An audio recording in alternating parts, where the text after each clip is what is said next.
নমস্কার বন্ধুরা, ইতুর রান্নাঘরে আপনাদের স্বাগত। আজকে আমি করব স্টাফ আলুর দম। নিরামিষ দিনে যদি এরকম একটা রেসিপি থাকে তাহলে আর কোনো কিছুর দরকার পড়ে না। তার জন্য দেখুন আমি আলু নিয়ে নিয়েছি, আলুগুলো ছুলে নিয়েছি। এবার আমি আলুগুলো কেটে নেব।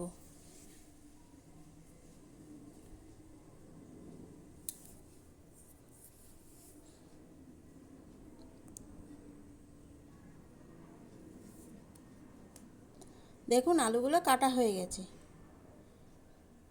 এবার সয়াবিনগুলো আমি সেদ্ধ করে নেব।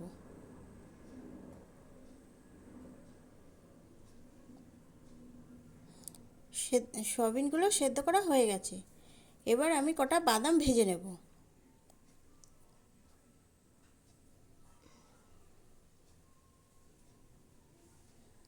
বাদাম ভাজা হয়ে গেছে, তুলে নেব। এবার আমি মুগ ডাল ভেজে নেব।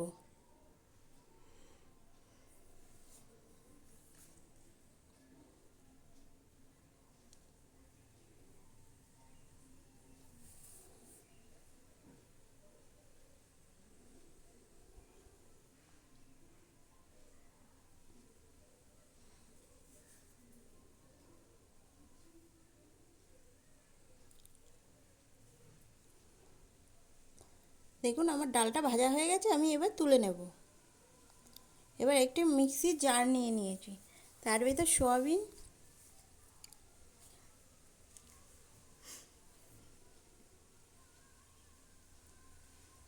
আর ভেজে রাখা বাদাম আর ডালগুলো দিয়ে দেবো মিক্সিতে।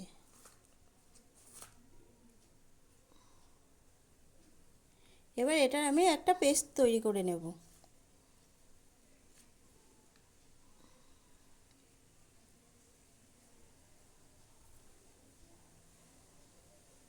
দেখুন আমার পেস্টটা তৈরি করা হয়ে গেছে। এবার কড়াইতে দিয়ে দিয়েছি তেল, তার ভেতর ওই পেস্টটা আমি দিয়ে দিলাম।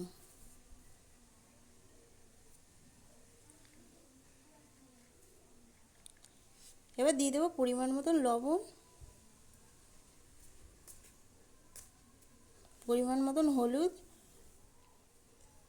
পরিমাণ মতন লঙ্কার গুঁড়ো আর জিরে বাটা আর আদা বাটা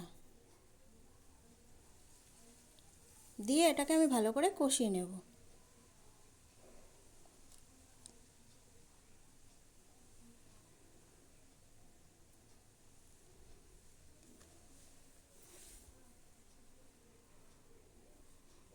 দেখুন কষিয়ে নেওয়া হয়ে গেছে, এবার আমি নামিয়ে নেব। নামিয়ে আমি ঠান্ডা করে নিয়েছি। এবার আলুগুলোই আমি একটু লবণ হলুদ মেখে নেব।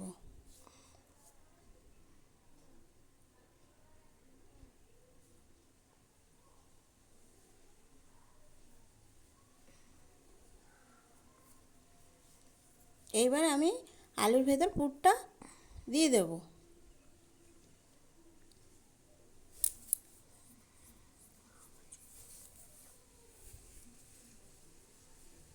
দেখুন এরকম করে পুরটা আমি দিয়ে দিলাম।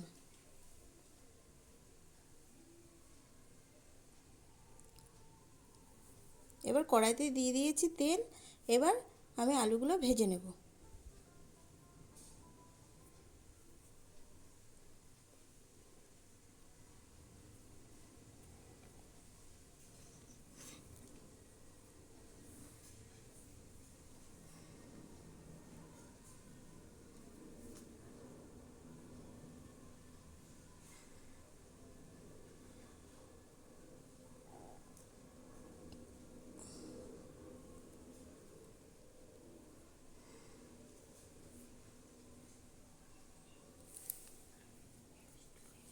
দেখুন আলুগুলো আমার ভাজা হয়ে গেছে, এবার আলুগুলোকে আমি তুলে নেব।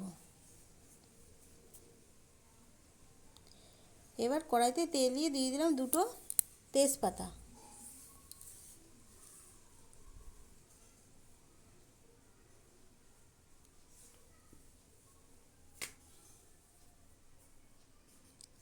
এবার দিয়ে দিলাম জিরে বাটা,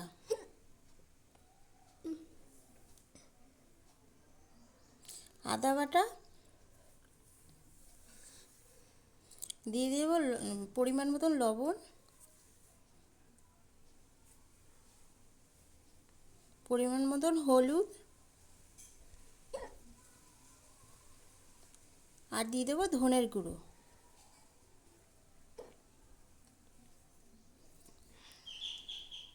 এবার লঙ্কার গুঁড়োটা দিয়ে দিলাম।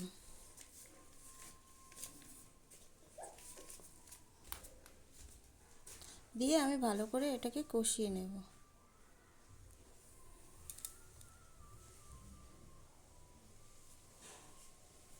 একটু জল দিয়ে কষিয়ে নেব।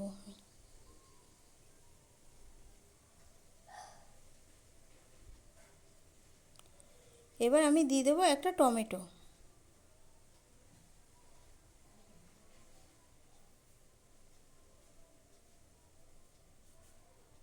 এবার আমি পোস্ত বেটে রেখেছিলাম, সেই পোস্তটা দিয়ে দিলাম।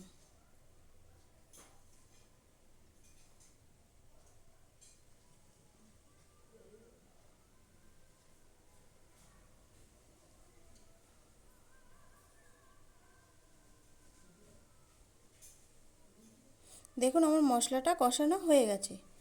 এবার পরিমাণ মতন জল দিয়ে দিলাম।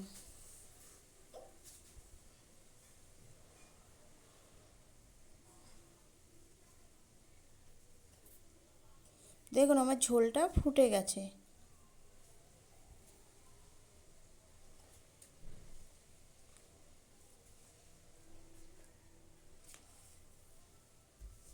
এবার আলুগুলো আমি দিয়ে দেবো।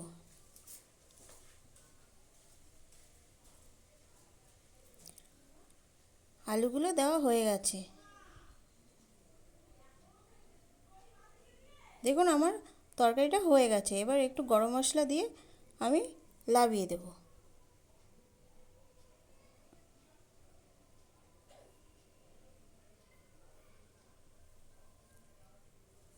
আমার এই ভিডিওটা যদি আপনাদের ভালো লাগে লাইক, শেয়ার, কমেন্ট আর সাবস্ক্রাইব করে দেবেন।